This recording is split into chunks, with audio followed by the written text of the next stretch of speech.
Delve League introduced one of the best mechanics and one of the strangest NPCs in Path of Exile. The delve itself is a seemingly endless trek down into the Azurite mine, an immense tomb of treasure and past civilizations sprawling underneath Rayclast. And Niko is an excited madman, encouraging you to gather sulphite to fuel the cart that guides you down into the depths. He may also use the sulphite for other things. While Delve's mechanic has remained relevant and useful for much longer than other leagues, its lore is sparse. Really, it can seem like the story is just get sulphite, delve, fight, loot, give more sulphite to the crazy man. Even with 3 different ancient civilizations existing in the mines, we had already seen 2 of these civilizations in past leagues. The Vaal have been referred to since the beginning of PoE. The Lightless were introduced in Abyss League, which came before Delve. What we have left is the last civilization, buried even deeper than the Lightless, who are referred to in the PoE lore document as the Proto-Vaal. Even before looking into the lore of this civilization, the order of depth of these civilizations, Vaal, Lightless, Proto-Vaal, doesn't make much sense. How can the people, monsters really, that existed before Solaris and Lunaris, the Lightless, be put before the Proto-Vaal? If the depths were going by time, it would have to go Vaal, Proto-Vaal, Lightless, right? Before I delve into that, let's talk about Niko and his Sulphite. Niko used to live on Oriath and was exiled to Rayclast like us. When Niko lived on Oriath, he mined this voltaxic sulphite from the woods near his home and sold it to the Templars for a high price. Apparently, voltaxic sulphite, if mishandled, could blow off your limbs, so someone who was able to find and handle the sulphite was highly valued. Voltaxic sulphite is not the same as thaumatic sulphite, which is what we find in Act 3 on the docks and give to Diala to create infernal talc to blow up the sewer hole blockage. I thought they might be the same, since they both can be used in explosives, but thaumatic sulphite is left over from mining virtue gems out of the mountain. It was also used in the statues that come to life. That sulphite has the quality of the virtue gems and thaumaturgy. On the other hand, voltaxic sulphite can apparently just be found as a rock, and even on the surface. There's no mention of virtue gems in Niko's mining. The term voltaxic implies it is more electric than thaumaturgical. I can't say they're not related, but they're not the same thing. I'm not sure if this is important, but it does bring up some questions related to Niko. So Niko's story is that he was mining this voltaxic sulphite for the Templars, and a couple years before we meet him, he starts hearing voices. Many voices. If he was handling thaumatic sulphite, this would make more sense to me. That sulphite comes from the virtue gems. It can bring statues to life, and the virtue gems are what cursed Malachi and Doryani with communication from the nightmare or beast. But the key difference is that Niko is hearing many voices, and I don't think these voices are the nightmare either. We'll come back to this later. The voices in Niko's head not only talk to him, they tell him secrets about others, secrets that no one should know. Niko decides to tell the Templars he is hearing these voices, thinking they can help him. Instead, they lock him in a mental asylum, or a prison, depending on when you ask Niko. While Niko is imprisoned, the voices tell him to dig to escape. Not only that, they can direct him exactly where to go. So these voices have some knowledge of the present, of what Niko is doing, of what others are doing or have done. They have some level of omniscience. Niko manages to dig his way out of the asylum, but is caught once he's emerged and is exiled. Niko continues his mining for sulphite on Rayclast, discovering an abandoned mine once used by the Eternals. But now that he's not selling the sulphite to the Templars, what is he digging for? The mine Niko discovered may have been referred to in Synthesis League as seen in a couple memories. It seems like children were used to gather sulphite. But now, the voices are compelling Niko to keep digging deeper and deeper into this mine, to keep discovering more within it. Niko can't decide if the voices are trying to trick him, or if they need his help. If he will be killed by them, or if he should set them free. He says, "Can you hear them, exile? They're locked away down there. The darkness has them imprisoned. Bait, trying to coax us out of the light. But we're not so dumb, are we, exile?" And also, "They're calling us again, exile, and we have to answer. Need to get to them. Free them. They need us, exile."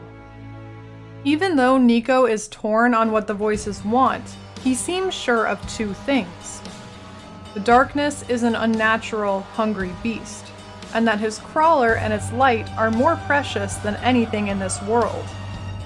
Niko has spent his time on Ray class developing the crawler, whose light is powered by the voltaxic sulphite, and a machine that can upgrade the crawler and create other devices, like flares and dynamite, using azurite to further explore the mine's depths. Niko is compelled to continue his exploration, so strongly that he warns us that he would kill anyone who tries to take her, the crawler, in a heartbeat. Even you, exile. Even you. Whatever Niko's mental state, his mechanical abilities are impressive. Perhaps the voices coming from the mines are connected to the sulphite somehow. Maybe they chose Niko and guided him to this point. Maybe he's just getting high on his own supply. But he has gone as far as to discover some ruins of the Vaal, and apparently some ruins of the Lightless. He says, "Whole eternal empire was built on the ruins of the Vaal, so it ain't surprising that we've run up against Vaal ruins down there. Seen some other traces, though. Thought I'd just hit an old Vaal burial ground till I realized just how many bones there were, and that they were used to build." He also says, "Can you hear them rattling their bones, exile? Beckoning us deeper and deeper into their pit of bones? What's below the bones, exile? What's below the bones?" So, let's look at what is under the bones. I won't talk about the Eternals or the Vaal, as those are well covered in my other videos. Under the Vaal are the Lightless, who we saw emerging from fissures in the land in Abyss League, so their existence underground is nice continuity. These are the ruins of bones Niko refers to. Honestly, there isn't much to say about them. They're creatures that roamed the earth before the primal gods like Solaris and Lunaris. There is some intriguing flavor text from Abyss items like, "Look to the darkness for nourishment and you will never go hungry," and even, "The dead serve the lightless." They at least seemed to be intelligent and had some sort of civilization and hierarchy. We can assume that the liches we have seen were leaders, guiding their dead or undead armies. This might not be the case, as a lich is just a corpse by definition, although in fantasy the term lich often refers to a leader or more powerful being amongst the undead. But underneath the lightless, or the bones, are the Proto-Vaal, including all the Crystal King, also known as the Last King.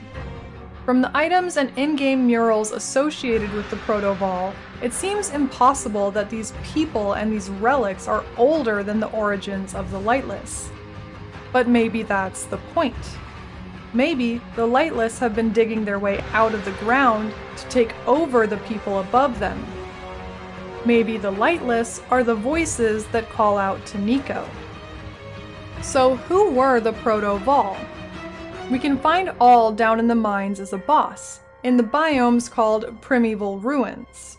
Primeval is defined as being from the earliest ages of the world. So maybe the Proto-Vaal did exist before the Lightless.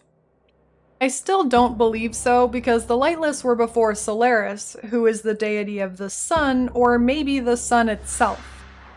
In the stories about the Proto-Vaal, it says they have gods. It just seems unlikely to me that there was a human civilization living on the Earth before the sun that is older than the monsters we see in Abyss, the Lightless. Depictions of the Proto-Vaal can be seen in murals throughout the mines. Their story is best told by the rings you can obtain from the bosses in Delve. These rings are the Putembo, Akeli, and Uzaza rings. Looking at these rings, I'm not sure of the exact order of the story.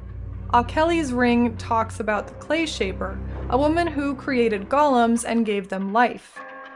Uzaza's rings talk about the first king, who brought the Proto-Vaal on a pilgrimage to start a new life. Putembo's rings talk about All, who is also known as the last king. While we can assume that Putembo comes after Uzaza because last comes after first, I'm unsure if Akeli and the Clay Shaper story comes before or after. I'm presuming after. Regardless, here's my summary of the story. A long winter had fallen over the land. So the Proto-Vaal were searching for a new place to settle down, a pilgrimage from wherever they came from. They were led by the first king, who found a frozen river, but noticed that fat fish were swimming under the frozen surface. He knew that, with patience, the river of fish, and whatever other gifts of the land lay beneath the icy surface, could be reached. They were traveling on a path leading towards a mountain, where they could finally settle. I believe this was likely west of Sarn, near the Asmerian ranges, as you can see rivers that travel to the sea here. This would also make sense geographically for the Vaal ruins and the Eternals' access to the mines. Quick note, one of the Proto-Vaal murals is pretty clearly On. On has 3 items in-game, with flavor text by Isius Perandus remarking how ancient and unknown these relics are. In this mural, On has people cheering behind him, so maybe he is the first king. The Proto-Vaal settle the land, and it seems some time has passed between the first king and All. The current king is surveying the lands of these Proto-Vaal, now rich and fertile. The people around him are slaves, taking care of the fields and quarrying stone to create a fortress for the king. The king is planning to travel to the mountain peak for a pilgrimage. All, currently a slave working in the fields, is the only slave who dares to look at him. This is the king's last pilgrimage, and we know All becomes a king, so one of 2 things happened here. 1, All killed the king and took his throne, or 2, some other terrible thing happened on the king's way to the mountain peak, and All took over. I think it's the second one, as All's uprising says that it was not his fearlessness or ferocity, nor his tactical genius, but it was his leadership that earned All, the last king, his crown. The key word is earned. Maybe All led an uprising of the slaves against the king, and that was his leadership that earned his crown. But he could also have directed the people after the king's death, and therefore it was his leadership of his people, not his ferocity in a violent act against the current king, that earned his crown. The story continues, noting that the slaves had quarried so much stone for the fortress of their king that there was not enough stone for the village to be rebuilt. There were terrible storms that were wrecking the village, and since it says each, we can assume there were many storms.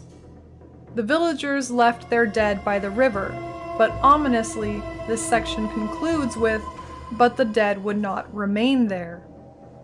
The villages are completely destroyed, and the river, the mark that told the first king this was the destiny of the Proto-Vaal pilgrimage, became so overrun with corpses it dammed up and stood still. Seeing this, the Clay Shaper sought safety in the clouds above. As for Akeli's ring and the Clay Shaper, here's why I'm torn on its placement. If this story comes before the first king, since she escaped into the sky, maybe the king's pilgrimage was to go visit the Clay Shaper from the peak of the mountain. But the Akeli rings refer to the river being once fertile and now stained. So it wouldn't make sense that the first king finds it filled with fish, not corpses, and frozen. Because then the story order would be river of corpses to frozen river to fresh river, but we're leaving our corpses by it. Also, the villages are starting to be destroyed by storms during All's time, the last king, and the Clay Shaper's village is also destroyed. But the order isn't super important. As you can see in the murals, the storms that these stories refer to seem to be coming from the mountain itself. There are massive clouds and explosions. This is supported by the Clay Shaper going into the clouds of ash above. So if All became king during this time of destruction from the earth, what was he leading his people against?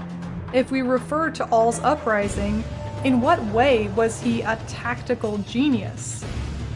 I think the most important line here is on Putembo's Valley. Bodies were left by the river to appease the gods, but the dead would not remain there. First, it basically confirms that the Proto-Vaal came after the Lightless. Solaris and Lunaris were some of, if not the first gods. If the Proto-Vaal left their dead for the gods, they must be after the gods. Pretty simple. But even more important, these dead began rising up. Look back to the text on the bubonic trail boots. Even the dead serve the Lightless. What if All had to lead his people against an army of the Lightless and the dead? This final mural supports this theory. It shows a skull breathing down on people who are running in fear. We know that the Lightless have been clawing their way out of the earth. The forum post about the Abyss League says, "For eons, in the deepest, blackest reaches they have festered and multiplied. Now they're clawing their way back to the surface in unprecedented numbers, a hateful swarm of hungering horrors hell-bent on reclaiming Rayclast." If the Lightless tried to take over the Proto-Vaal civilization, rising up from the earth to destroy them, that would explain why the ruins of the Lightless exist above the ruins of the Proto-Vaal. It would explain why All was the last king. And it might explain the voices that Niko is hearing, why he is so fearful of the bones, and why he thinks the voices want to escape from the mines. The Lightless continue their endless attempt to break out of the earth and take over from the depths.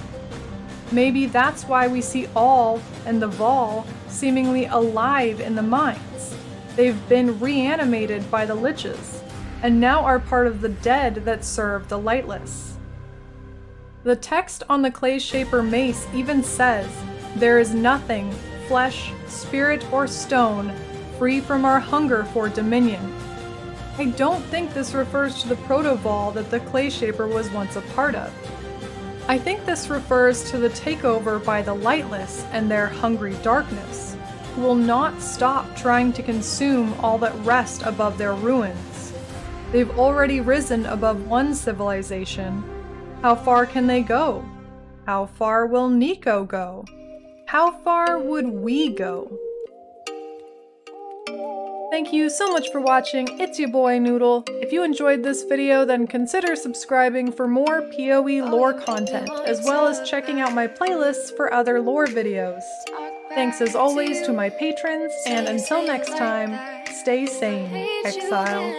Find someone new, baby, but you know I never will. No, so I choke